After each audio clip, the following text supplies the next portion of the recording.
Welcome to my YouTube channel. My name is Funmi Johnson, and today I'll be sharing with you on how to monetize your talents and learned abilities. Monetizing your talents and learned abilities. Remember to like, follow, subscribe, and share. So now let's talk about the two key words: talents and abilities. Talents and learned abilities. What are natural talents? Natural talents are abilities that are part of who you are.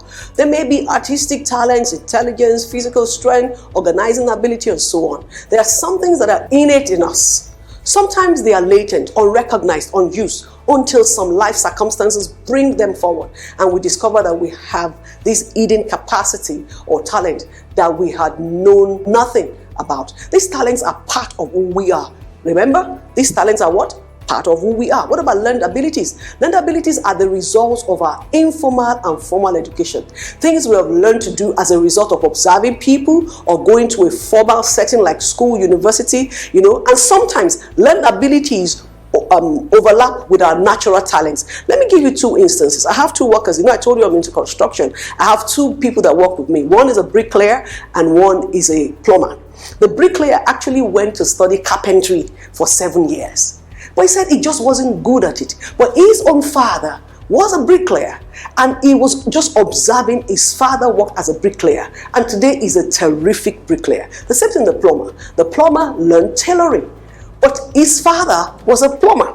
And observing his father fixing plumbing things innately and by learned abilities, learned activities, he became a plumber. So what I'm saying is, you have some things, and you may just say to yourself, I must be a good carpenter, whereas you have learned plumbing, easily, and that may be the breakthrough you're looking for. Another instance would be like someone that has music abilities and then goes to the university to study music. So it's like the talent and the learned activity is just coming together. So I want to talk about this under the acronym RECOVER, because I want you to recover whatever it is that you have missed up until this point. It will be 7 pillars. RECOVER, recover. Okay, now these 7 pillars will teach you how to discover, the strategy to harness, to grow, to multiply, and to reinvest your talent. So the first pillar is R, recognition. Recognize your true self. What on earth am I here for? So you want to ask yourself, why were you made? Then where are you? Where you are is also significant for your breakthrough. And then what do I have? What do I need to succeed? You need to succeed, but what exactly do you need to succeed? And then the number 5 point is, why do you need to succeed? If you don't have a strong why, you won't have the motivation that is required. So in the recognition stage, all these 5 points have to be in place, especially why. Like, subscribe, and share. So remember, you must have a strong why. Why do you need to succeed? That is part of your recognition. The second pillar is engage your discovery. What did you discover in pillar 1? Whatever you find your hands doing, do it well. Do it with all your heart. God can only bless something that you lay hands. You can't just ask God to rain money from heaven. What can you do? And then walk. What you're doing, that work is what God can bless. Work is management. What is the power of management? If there is nothing to manage, there is nothing for God to increase or to bless. Let's take the ground for example. If you want to manage the ground, you look at the fruits, the trees on it, you look at water, you look at gold, you look at oils, you look at precious stone. The deeper you go on earth, the fewer you need to succeed. So surface people are always employed. Deep people are always employing. So if you want to master the earth, you have to learn how to manage what is on the ground. If you want to master, for instance, what is on the surface, take for instance, you want to go to Kano, you're in Lagos, and you want to bring in some cows, and all you want to do is sell it. You can only make so much per cow. But if you decide that you want to, buy small, cows, and then come and have a ranch and then grow it, and then you now make them to multiply, you're going to make more money. If you now decide to turn, the cow into beef process, you're making sausage, you're separating the cow leg, from the head and all those things, you're going to make more money. If you decide to take the cow and turn to suya, you're going to make super more money. When people sell goats, they only make 5,000 or 10,000. But when you turn it into asun, it becomes something else. So engage what you discover. What are you good at? The next thing to do is engage it, and then God will bless it. Pillar number 3 is to contribute. Coolidge, the 30th president of USA, said, "No enterprise can exist for itself alone. It ministers to some great need. It performs some great service, not for itself, but for others. Or failing therein, it ceases to be profitable and ceases to exist." What does that mean? What is your audience? Who is your audience? How can you serve them better? If you're not contributing to humanity, you don't have any reason being here. You can't just be, someone that is taken in. You're not giving anything. When you desire to give, that is when you start thinking about how to be fruitful. Fruitful is not to have more children. Fruitful means to be productive. So when you engage your discovery with a mind to contribute to the good of the society, then you now begin to multiply. Let me give you an example. You know how to cook. So maybe you make good food. They've given you the compliments at home. You make good food. 1, you make good food. 2, ask yourself, these are people going to work. What about if I make food? Ask your colleagues at work. They've told you that your food you take to work is very good. Can I make food and supply them every weekend, and then they can share it over the week?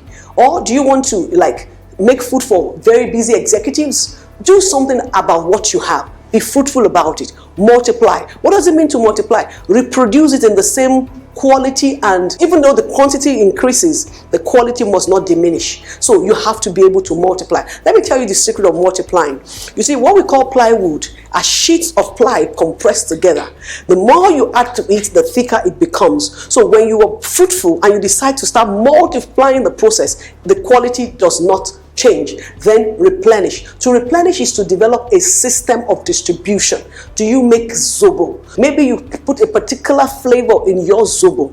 You make 10 bottles. Can you make 10 bottles times 10 times? That makes it 100. If you're making 20 naira on a bottle, the moment you turn it to 100, it becomes 2,000 naira, so or 200 naira. So, and then you get distributors. You can reduce your profit margin a little bit to 15 naira so that your distributor can mark up as well. But then you're multiplying. Then you subdue the market. How do you subdue the market? Go and find a unique recipe. Look at Coca-Cola, for instance. If you go to Ghana, you go to Dubai, you go to America, you want Coke. The taste of Coke is the same. So why don't you have a unique flavor? Discover the flavor that is good for your kunu, for your zobo, for your fruit drinks or whatever. A combination that is rare, and use it to control the market. Once people like the taste, they will go for it anytime. The result is, if you dominate the market, it means that you are impacting the society, and then the society will reward you. I'm talking about how to monetize your talent.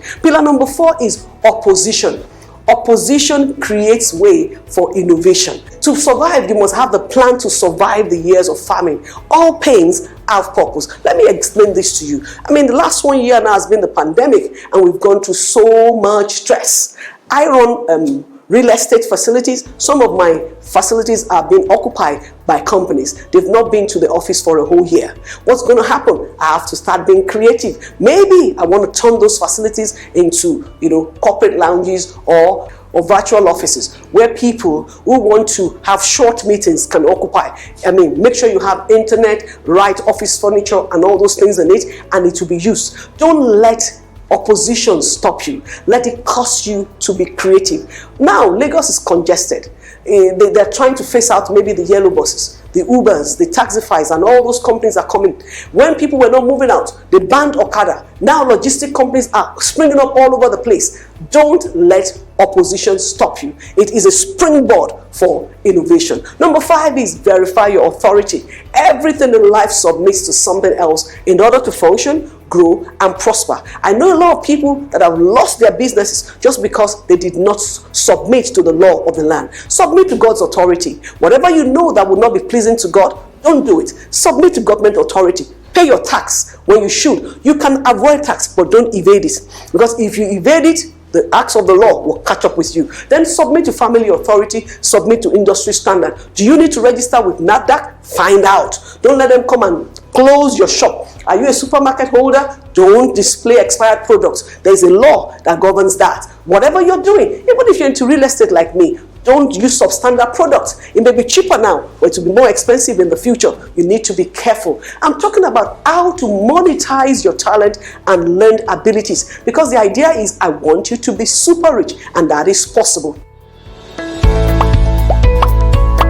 Like, subscribe, and share. Pillar number 6, be entrepreneurial. Plan your idea to be profitable. What is entrepreneurship? Entrepreneurship is prospecting, establishing rapport, identifying needs, presenting solutions, answering objections, closing sales, getting resales and referrals. Okay, so you need to learn how to sell. It is important. If you make the best adire, you are the best tailor, you are the best hairstylist, you can make the best cocktail or mocktail, but you don't know how to turn it into naira and kobo, you are wasting your talent. So you have to learn to convert that skill into money-making venture. So you must not miss my next video about 10 commandments of wealth. You have to also learn how to diversify your proceeds. What you make from this industry, how to invest it in another industry, because you don't know what will happen. Real estate can collapse, then maybe go into food and commodities. You can go into trading. You can go into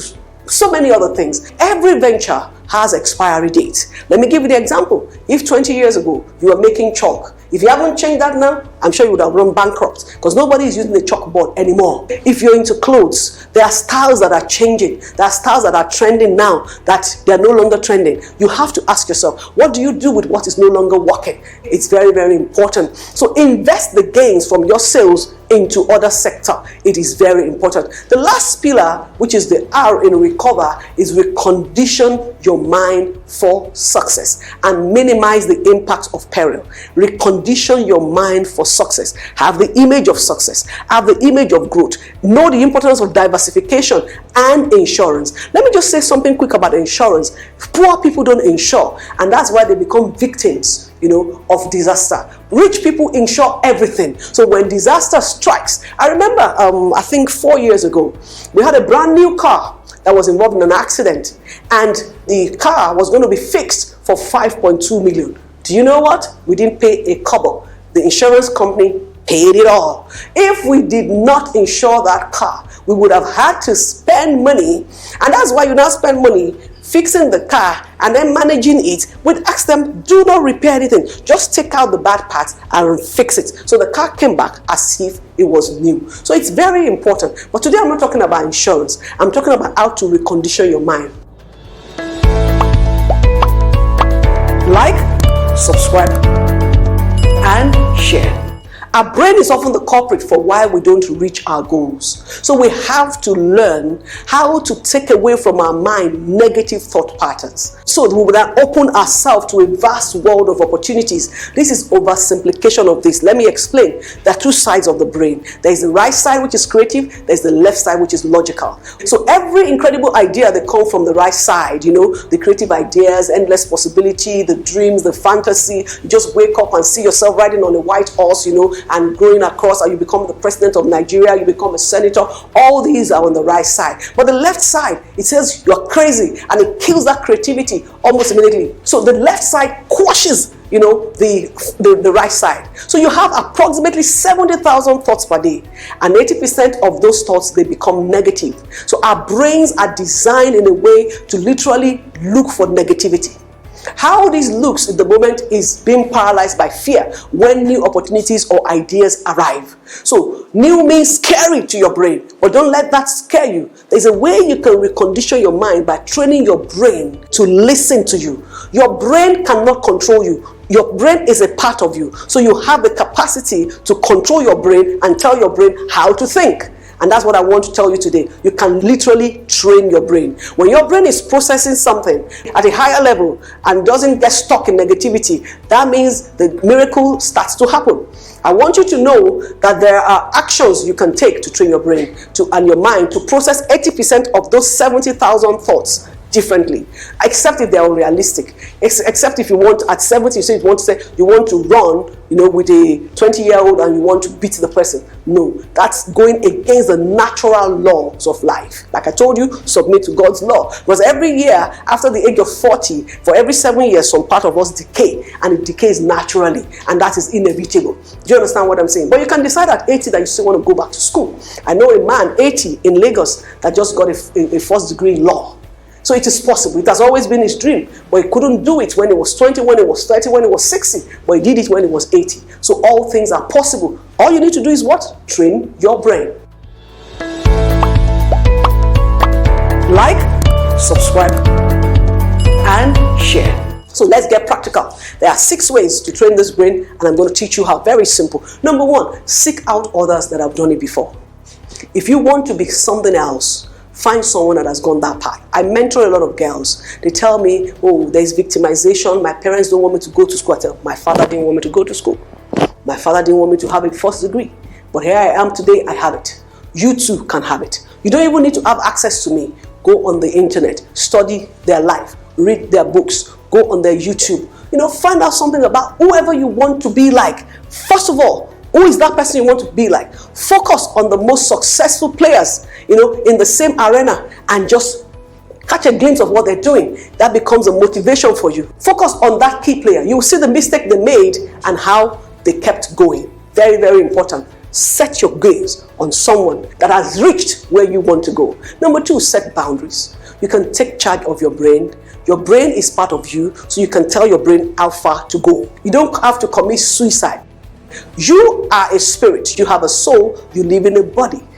And your brain is inside you. So your brain is not the one controlling you. You are the one controlling your brain. So you can decide to drive and go above 100 kilometers per hour or go down. In one of my cars, when you go above 120, the car will tell you, pew, pew, overspeeding. Your brain can tell you, ignore it. And you can say to your brain, no, I think there's no more insurance after this point. And then you slow down. So it's very, very important. Set the boundary for how far your brain can take you.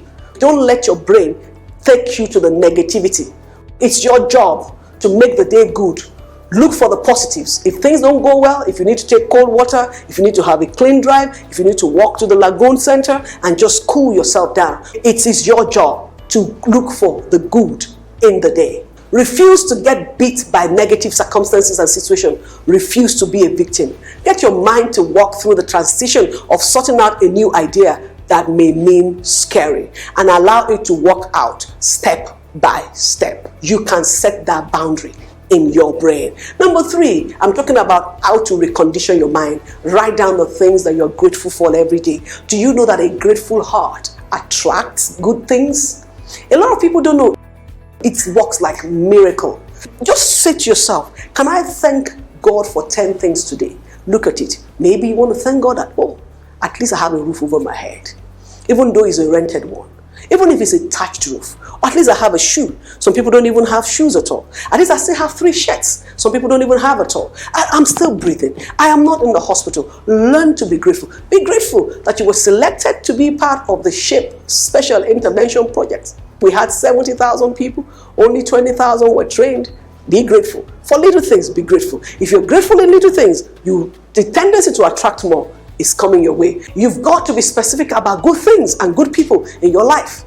If you don't write them down, you will evaporate from your memory in a flash. The trick is to train your mind to be grateful and enjoy what you've achieved so far, while you continue to push forward for bigger and better things. Just like you can train your brain to be more protected, you can also exercise and strengthen your brain's ability to feel thankful and empathetic. Very, very important. I'm talking about how to recondition your mind for success and the power of taking charge of your brain. Number 4, start thinking like an overcomer. Shift your thinking towards becoming someone who is going to overcome obstacles rather than someone who is a victim. Everyone goes through difficult situations and seasons in life. Success is when you choose not to stay stuck. And instead, you choose to use those emotions as momentum to keep charging forward. What do I say? Keep charging forward. And then, number 5, make yourself your best friend. Most of us are waiting for cheerleaders. A lot of husbands have, either beating their wife up or they are divorcing their wives because they say, oh, she's not my cheerleader. Your wife too is going through some challenges. Why don't you be your own best friend? You must decide to be your best friend, your best motivator, your best supporter. If you can't get excited about yourself, your possibilities and your abilities to work and make a difference, why should anyone else? Say to yourself, give yourself room to fail. And no one is perfect. Don't overreact when you run into wall. Decide to be your best friend, your best motivator, your best supporter. Stay excited about yourself, your possibilities, your ability to work and ability to make a difference. Why should anyone else? Use failure as an indicator of the next step you need to take so you can win more consistently. Let me tell you something about failure. Failures show you the potholes on the road. When I'm driving in some part, I already know where the potholes are. So even if it's the night, I will just dodge the potholes. So you can either feel them or you can drive around them. But once you know that they are there, they can't hold you back any longer. So don't be your own worst critic. It's one thing to be honest with yourself and take responsibility when you fail, but it's another thing to be your worst critic. If you are your worst critic, that means you're spending way too much time focusing on negatives.